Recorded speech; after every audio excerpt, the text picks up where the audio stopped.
Paano yung mukha ng hindi na satisfied?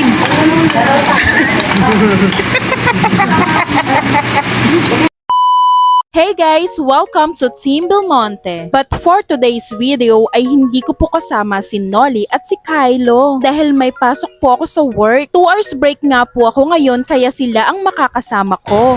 Kasama na naman sa vlog. Sila nga po ang mga ka-ship ko sa work at dahil 2 hours break nga po kami ay nagkayayaan po kaming kumain sa Jollibee. Baka naman! Walking distance nga lang po pala itong Jollibee kung saan kami nagwo-work. Kaya ilang minuto lang po ay nakarating na kami sa Jollibee. Pero bago po kami pumunta ng Jollibee ay dumaan muna kami sa karinderya para bumili ng kanin. Oh, huwag mong sabihin hindi ka rin nagbabaon ng kanin pag kumakain ka dito. Maikwento ko lang po, ito po palang isang kasamahan namin ay napilitan lang sumama. Hindi daw po kasi siya nabubusog dito. Baka may anaconda sa tiyan.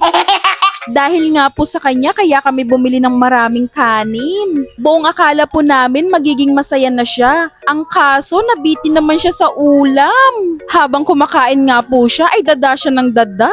Nagsisisi na daw po siya kung bakit pa siya sumama. Sabi ko nga po next time yung bakit na lang ang orderin namin. Sagot naman po niya wala na daw next time. Napagsabihan ko po tuloy siya na wag na siya magreklamo. Ang importante ay nakasama niya kami at yung bonding ay hindi matutumbasan ng kung anuman. Gutom nga lang siya. Paano yung mukha ng hindi na satisfied?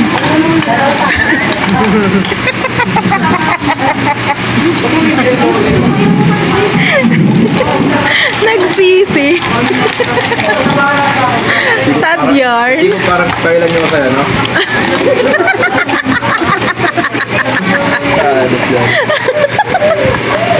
At least kasama mo naman kami. Grabe ka. Madaming yelo kayo itong vlog. Ay, kasama lang yun.